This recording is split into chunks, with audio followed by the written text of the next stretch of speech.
I'll be honest with you. I just told a friend of mine, even though I sit behind this microphone, I try to be civil and so forth, I can barely contain my fury about what's going on in this country. I'm just being honest with you. I can barely contain it. I'm so frustrated by this tyranny. You have no idea. Now, we can analyze it, we can intellectualize it, we can parse it and so forth and try and unravel it, but I'm just telling you from an emotional point of view, it is just so damn infuriating to see the greatest country on the face of the earth run by a bunch of Lilliputians who are constantly attacking it from within. No discussion on the news programs about an imperial president exercising authority he does not have under our Constitution. Nothing. No discussion about all the lives saved and all the people protected as a result of the Second Amendment. Nothing. They continue to perpetuate the lie, the big lie, that somehow some new regulation, some new government fiat would have prevented what happened in Newtown, Connecticut. And then they pretend that they're for law enforcement. They pretend that they're hard on crime, when they're not. We have evidence over 1 decade after another of how the very same people pushing for gun control against innocent, law-abiding American citizens support radical left-wing judges who are soft on criminals, support weakened sentencing rules, decriminalizing this and that. Since when was Obama strong on fighting crime? Since when has Obama supported law enforcement? But here he is, we got to stop gun violence. No, we have to stop violent criminals.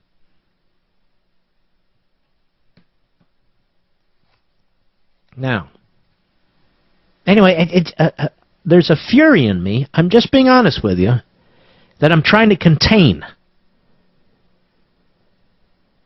With Biden, the moron senator from Delaware, taking his train back and forth on Amtrak. Oh, wow, what a guy. Anyway, so they may do by executive fiat, we're trying to read between the lines, a national gun database. Now, why would we need a national gun database? Well, listen to them.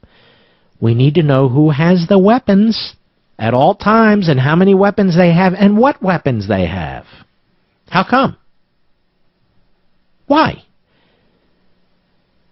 The guy that killed all those people in Newtown, Connecticut, we know who he was and we know who had the weapons. His mother. So what does this national database have to do with anything? Nothing. Absolutely nothing. Oh, okay. But we need one anyway, right? To prevent what exactly? To prevent what? Now, we have to limit these magazines, that contain bullets to 10 bullets. I mean, why do you need 11 bullets? To kill a deer? Well, why do you need 10 bullets to kill a deer? You can't kill a deer with 3 or 4 bullets. And by the way, I'm no hunter, but how many people go out there and are hunting deer with pistols that have magazines? Well, there's some who do, but that's not my point. Most don't.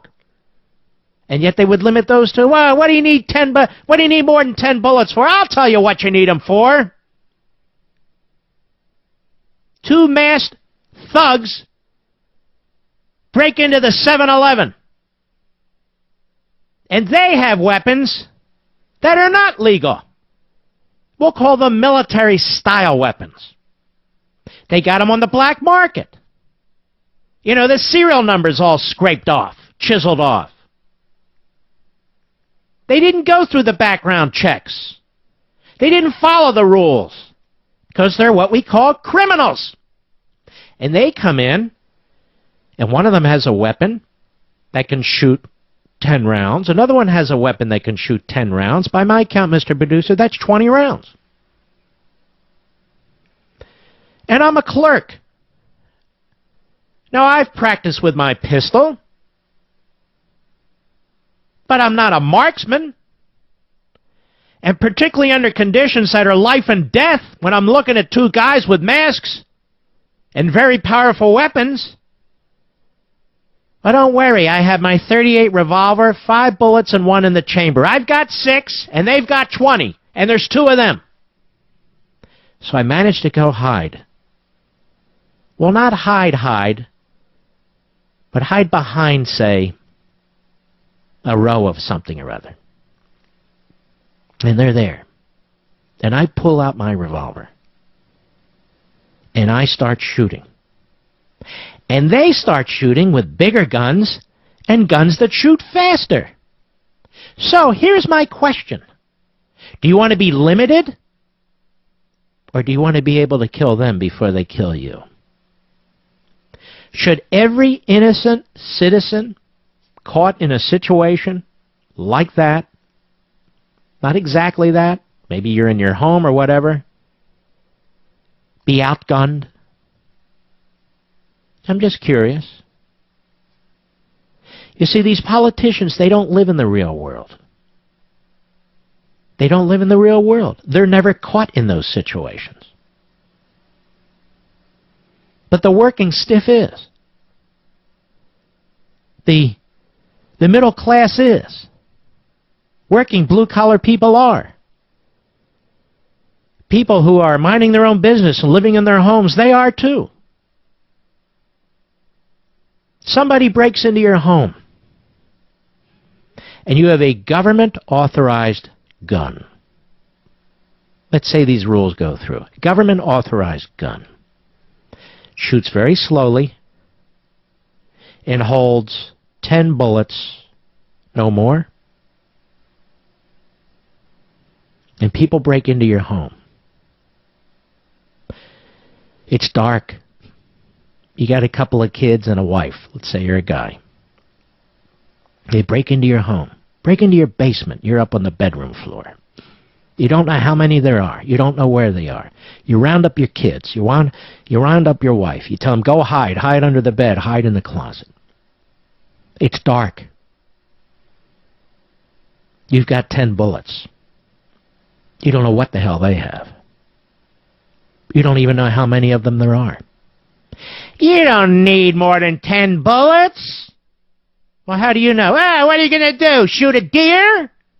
You're going to shoot a deer? You need 10 bullets to shoot a deer? No, you idiot. I need 50 bullets to protect my family against all comers. And I may not have the best view at night. I may not know exactly what door they're behind. I may not know exactly what floor they're on or window they broke through. You see? I just need to make sure that I have what I need. Well, you don't need that. Oh, I forgot. I don't need that. I can give 1,000 scenarios where I need more than 10 bullets. If the left keeps pushing and pushing and pushing and demonizing and radicalizing America to the point where the America we grew up in, the America today, looks nothing like it, I think you're going to see movements of people, just like these states are saying, I don't like what the federal government's doing, leave me alone, leave my state alone, leave my gun rights alone. And so the states are now fighting and battling against their own federal government. Same thing with individuals. If you live in a state like New York, New Jersey, California, one of these high-tax states, and 60 plus cents of every dollar goes to taxes, you're saying, what the hell am I doing this for? A lot of people have told me that. A lot of people are moving to states. I noticed that Bobby Jindal moved to remove his state income tax. He's not stupid. You know what's going to happen to Louisiana? The same thing that's happening in Texas and Florida. Their populations are soaring. Businesses, they're doing a lot better. State governments are fine. They're surviving. They don't have the property taxes that they do in New York, which is obscene. I mean, New York you just pay and pay and pay and pay and pay. And I'm telling you, at some point they keep doing this. You're going to see very significant portions of the country. I'd like to see, politically speaking, this happen in 2014. Exactly what happened in 2010. People that are fed up with a power-hungry, radicalized, abusive federal government intruding into every aspect of our lives, people are going to say they're fed up. And states are going to want more liberty and more freedom. And they're not going to want to tax their citizens to death anymore. If this pattern continues and gets worse and worse and worse, I could see at some point states saying, forget it, we don't want to be a part of this union anymore. That's so radical, Hannity. Well, if it's so radical, then read the Declaration of Independence. It's a radical document.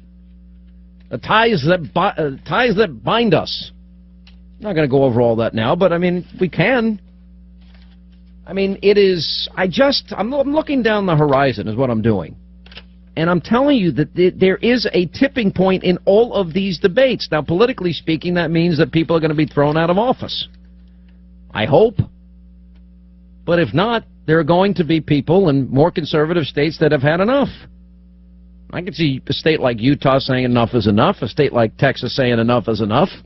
Absolutely can.